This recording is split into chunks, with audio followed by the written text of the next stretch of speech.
آپ کی سکرین پر ایک مشین چلتی ہوئی نظر آ رہی ہے۔ آپ دیکھ رہے ہیں کہ زمین پر دھان کی باقیات موجود ہیں، لیکن یہ مشین نہ صرف ان باقیات کو زمین کے اندر مکس کر رہی ہے بلکہ اگلی فصل کی بجائی بھی ساتھ ساتھ کر رہی ہے۔ اس مشین کو سپر سیڈر کہتے ہیں۔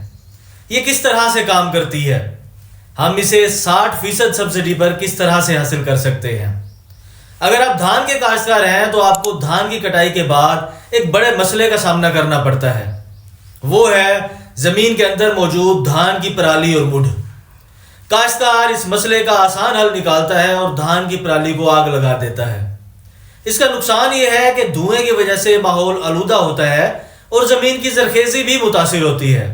اس لیے سموگ پھیلانے کے جرم میں حکومت کی طرف سے کاشتکاروں کو جرمانے بھی کیے جاتے ہیں۔ اس لیے کچھ کاشتکار دھان کی باقیات کو آگ نہیں لگاتے بلکہ مزدور لگا کر اسے اکٹھا کر لیتے ہیں، لیکن اس میں انہیں اضافی پیسے بھی دینے پڑتے ہیں اور گندم کی بجائی بھی تاخیر کا شکار ہو جاتی ہے۔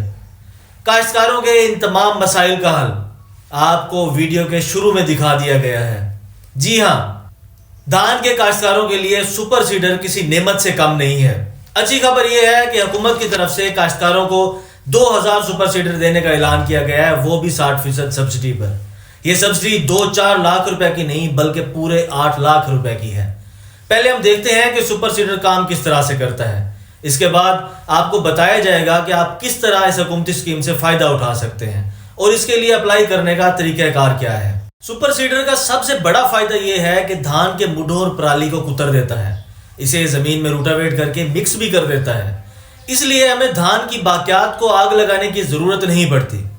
دوسرا بڑا فائدہ یہ ہے کہ دھان کی باقیات زمین میں روٹاویٹ کر دینے سے زرخیزی میں اضافہ ہوتا ہے۔ زرخیزی میں کتنا اضافہ ہوتا ہے؟ تحقیق یہ کہتی ہے کہ دھان کی باقیات زمین میں روٹاویٹ کرنے سے آپ 15 کلو نائٹروجن، 2 کلو فاسفورس اور 36 کلو پوٹاش زمین میں شامل کرتے ہیں، وہ بھی بالکل مفت۔ اگر آپ اس کے بعد گندم کی کاشت کرتے ہیں تو پیداوار میں 15% تک اضافہ ہوتا ہے، یعنی اگر آپ 50 من پیداوار لیتے ہیں تو اس طریقے سے آپ کی 58 من پیداوار آئے گی۔ آگے چلتے ہیں۔ گندم کی کاشت کے لیے آپ کو کم از کم ایک ہل، ایک روٹاویٹر اور سہاگا چلانا پڑتا ہے۔ اگر آپ کو سپر سیڈر کے ذریعے کاشت کرتے ہیں تو آپ کو کوئی اضافی ہل، روٹاویٹر وغیرہ نہیں چلانا پڑتا۔ آپ کی وقت کی، ڈیزل کی اور پیسوں کی بچت ہوتی ہے۔ یہی نہیں، جب آپ وقت پر گندم کی بجائی کر رہے ہوتے ہیں تو دھان والی زمین میں نمی ہوتی ہے، جس کی وجہ سے آپ کا اگاؤ بھی اچھا ہوتا ہے اور ایک پانی کی بھی بچت ہو جاتی ہے۔ یہاں آپ کو ایک اور بات بھی معلوم ہونی چاہیے کہ سپر سیڈر میں گندم کے بیج کے ساتھ کھاد کا کیرا بھی ہوتا ہے۔ آپ کو پتہ ہے جب گندم کے ساتھ ڈی اے پی دی جائے تو اس سے جڑ اور جھاڑ دونوں بہترین ہوتے ہیں اور ہماری گندم کی پیداوار بہت اچھی آتی ہے۔ اب تک آپ کو اندازہ ہو گیا ہوگا کہ سپر سیڈر کس طرح سے کام کرتا ہے، ہمیں اس کے کیا کیا فوائد حاصل ہوں گے۔ آپ سپر سیڈر لینے کا ارادہ کر چکے ہیں، اب اہم سوال یہ ہے کہ ہم اس کے لیے کس طرح سے اپلائی کر سکتے ہیں اور اس کی اہلیت کا معیار کیا ہے۔ سپر سیڈر پر اپلائی کرنے کی بنیادی شرط یہ ہے کہ آپ کے نام پر 65 ہارس پاور کا ٹریکٹر موجود ہونا چاہیے۔ آپ محکمہ زراعت کے دفتر یا agripunjab.gov.pk کی ویب سائٹ سے درخواست فارم ڈاؤن لوڈ کر سکتے ہیں۔ اس درخواست فارم پر آپ نے اپنی بنیادی معلومات کا اندراج کرنا ہے، دوسرے صفحے پر دیے گئے بیان حلفی پر دستخط، نشان انگوٹھا کرنا ہے اور اس کے ساتھ ہی شناختی کارڈ اور ٹریکٹر کی کاپی لگا کر محکمہ زراعت توسیع یا زرعی انجینئرنگ کے دفتر میں جمع کروا دینا ہے۔